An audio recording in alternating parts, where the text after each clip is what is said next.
What famous place is not worth visiting? Plymouth Rock, Massachusetts. Despite all the rage, it's still just a rock in a cage. According to this thread, never go to Egypt, Hollywood and Dubai. Noted. Don't forget Plymouth Rock. Llanfairpwll Gwyngyllgogerydd Wndrobwllyn Tacilio Gogogoth in Wales. Nothing there except an Edinburgh Wallen Mills shop. Which is just silly as Edinburgh is nearly 300 miles away. Mayor, I went there to take a photo by the train station sign. I got a photo by the train station sign. The whole experience was exactly what I expected and I was completely whelmed. Plymouth Rock. I don't know how famous it really is outside of New England, but it's a rock that marks where the Pilgrims supposedly first landed in Massachusetts. It is quite literally just a medium-sized rock with 1620 carved in it, but every elementary school teacher around Massachusetts at least hypes it up for the class field trip to see a literal rock that is not big, impressive, or really historically relevant. Driving an hour on a bus to see this was the most anticlimactic thing, and I would not particularly recommend. Hollywood. It's seedy and disappointing. It's full of entire industries, Scientology, that take advantage of starry-eyed twits. Land's End, UK. Heralded as the fourth most disappointing attraction in the UK. It's not even disappointing enough to win an award. Edit. I mean the landmark in Cornwall, not a clothing store. Dearie me. If you're going to Cornwall, I hear the Bude Tunnel, link. My daughter lives in Cornwall and has visited the Bude Tunnel when it was all lit up at Christmas. Inspiring. Plymouth Rock in Plymouth, MA. It's literally just a small rock. It's not even the real thing. It was brought there just to have something symbolic to look at, but no one has any clue where the Pilgrims landed in Plymouth. It wasn't even their first landing. They landed in Cape Cod and found it easier to set up camp in Plymouth. Hollywood Walk of Fame. It's a sidewalk and outside of maybe big events where they may clean the ones around where photos may be taken, it otherwise is just covered in dirt from people's shoes and some are barely legible because they haven't been cleaned in ages. Ha ha, this is the answer for sure. Every time I'm in LA and someone wants to go, I'm like, look, whatever's in your head, keep that image, it's just better, I promise. That being said, walking it and finding stars is kinda fun if you have to walk that street anyways. Like it's a fun street to walk, just a terrible place to have as a destination.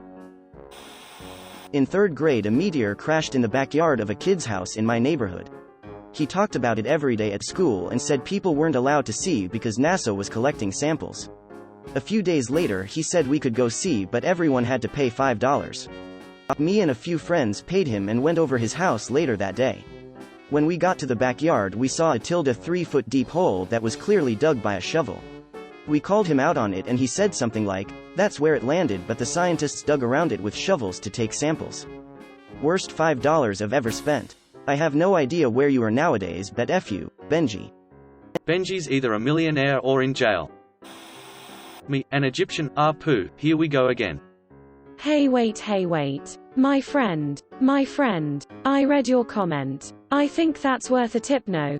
Presents hand for money to be placed in Times Square on New Year's Eve.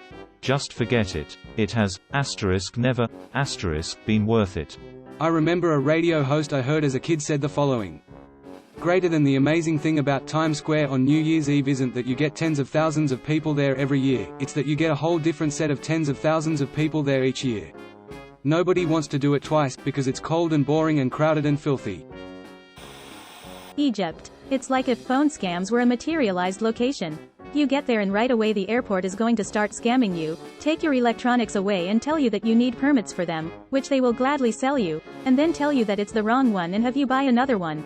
The hotel you stay at will check your bags again like the airport did and again tell you that you need permits or whatever random thing they decide they can get away telling you needs one. The police will extort money from you if they think they can. Fake police will come up to you and fine you or tell you to follow them to different sites where they will charge you. Children will run up to you and ask if you want to ride their camel very aggressively. They will cut you off with their camel and not let you move forward. Tell you it's free, and then try to charge you insane amounts of money and call their camel pimp over to deal with you if you don't pay. If you don't get on the camel, they will often even get the camel to attack you. It's all pretty wild, it's not worth it. Reading a lot of frustration about Egypt here, but learning about the existence of camel pimps really takes this up a notch. I work close to Times Square in Manhattan. If you have an ad blocker on your computer, you will hate Times Square. Are they skippable at least? Ha, ha ha, ha ha ha. But really, I like living in NYC, but there are so many better places within it to visit. Hollywood Walk of Fame, dirty-ass street with cheap shops and homeless everywhere. Only nice spot was near the theater. I came here to say this if no one else had. I have lived in the greater LA region my whole life. I can confirm the Walk of Fame is terrible, at least when I went. Last time I went was when I was 10. I remember a bunch of people in character costumes and trying to get people to take pictures with them for money. There were also people hawking CDs and demanding money after shoving them into some unwitting sap's hands. At no point was I there without at least one parent holding my hand tightly. I will concede this was over 15 years ago, though. Hearing mixed things about it now. Maybe less famous than the question meant, but about 15 years ago my friends and I took a road trip to Centralia, Pennsylvania, the abandoned town with a decades-long mine fire burning under it that the Silent Hill movie was loosely based on. We thought there would be tons of abandoned buildings to look at, creepy places to see, adventure to be had. We were so excited, and we were like 6 or 7 hours away, so it sounded like a fun trip. We got there, and there was just nothing. All of the buildings are gone. The creepiest thing we found was a very well taken care of cemetery, and the only really abandoned thing to see was the stretch of interstate that had been rooted around, which had a little bit of fun graffiti on it back then, but in years since it's become just a giant paint stain. We ended up driving to Gettysburg instead and going on some ghost tours, so it was still a fun trip, but there was like nothing to see in Centralia at all. Edit. Whoa. This blew up. They're pretty awful, but I have an old album of photos. Link. Egypt, they treat tourists like garbage. A border policeman in Egypt once asked me for a bribe to cut in a long line. $3 well spent.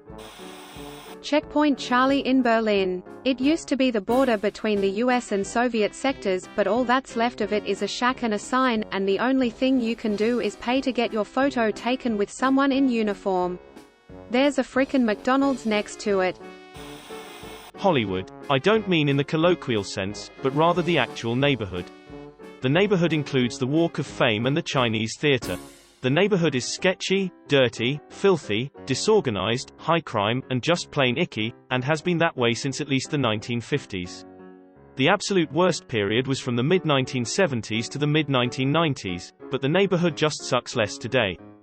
Hell, there's a big reason that the residents of West Hollywood literally seceded from any association with the Hollywood community, and formed their own municipality in 1984. There are plenty of fun entertainment industry-related things to do throughout the Los Angeles area, in Hollywood as the world understands it. Just not Hollywood proper. You can see Mount Rushmore perfectly fine from the road. No need to pay to see it. Did you go recently? It was completely redone when I visited in 2017 and people there were saying it was night and day compared to the before. Oh, that's good. I hadn't mentioned it in my first comment about Rushmore because I was hoping that was the case. While the Louvre is amazing and can consume entire days of walking, don't bother fighting the crowds to see the Mona Lisa. It's tiny and has a crowd of tourists dozens deep all taking pictures. No flash photography, be damned. So all you see is flash reflecting off the protective glass. Also, rumor has it that the real Mona Lisa is in a basement and that the one you see is just a very convincing replica. I went to the Louvre in 2009 and the painting opposite the Mona Lisa was significantly more impressive. A 20 feet tall canvas encompassing the entire wall was a very detailed painting of a courtroom if I remember right. Spent more time looking at that cause I could barely see the Mona Lisa through the crowds. The Liberty Bell. You can see it just fine from the sidewalk, and that's about as close as you would get to it inside too. No need to spend money wait in line to see it. Plus, there's tons to do in Philly besides look at a bell. Edit. I've been informed that it's free. Last time I was there, I was a child, so my memory is a bit hazy. Cairo. Filthiest, rudest, lousiest, stinkiest and most sexual assaultiest place I've ever been. Even the locals seem to effing hate it there. Everyone is pissed off and trying to steal from you. Every street crossing is a death trap. All the men seem to think it's okay to grope women in public. Child labor everywhere. Animal abuse everywhere. Lack of sanitation everywhere and no clean drinking water. Random military checkpoints everywhere. Corrupt cops and soldiers asking for bribes everywhere. The entire city seems to be run on a convoluted system of kickbacks. Edit. Thank you to the brave Egyptian patriots who are kindly reporting me to the Reddit Helps Suicide hotline. My vacation to your crummy city was 14 years ago, and with a lot of help, I seem to be fully recovered. Niagara Falls is a really cool site, but it's not worth a trip if you're staying on the American side. The Canadian side is way better and has more things to do. I live 15 minutes from Niagara Falls, and our family was talking about this just yesterday. There's a major international tourist attraction right on their doorstep, but the city of Niagara Falls, NY, is a crime-ridden dump. Dubai is a twisted parody of everything wrong with modern society, and I judge anyone who goes there for their Insta pics. Edit. Grammar because I used their like a fool. And also thank you for silver. I read some comment online that Dubai is like someone was playing SimCity in sandbox mode and just said F it to any kind of planning or organization. Dubai. Dubai looks like a giant cleaned up Las Vegas strip. Like, it has the style of someone who has no taste but a lot of money to make something look like their interpretation of fancy and high class. Hollywood. I took a trip while I was stationed in California and it was the most absolute disgusting place I've ever seen. Besides the homelessness issue there, you'll find trash all over the streets and sketchy businesses, liquor stores, souvenir shops, etc. I'm sure when there's a big event going on, the city cleans up for a day, but it just looked like poo when I went. Mannequin pies in Brussels. So tiny and bonus with a lot of people hiding the site. The only fun part is that he's dressed differently at points. Mall of America. It's literally just a giant mall with the same stores as a small mall. Sometimes even the same store twice. Leaning Tower of Pisa. Just a small town without much going on, then a ton of tourists pretending to hold it up. Go to Florence instead. Pisa should be done as a train day trip from Florence. Within that mentality, Pisa is a great town. See the tower with the baptistry and crypts, then the university gardens, then back to the train for dinner in Florence. Thank you for watching. We upload new videos every day, so be sure to come back for more fun. Please consider liking and subscribing if you enjoyed the video.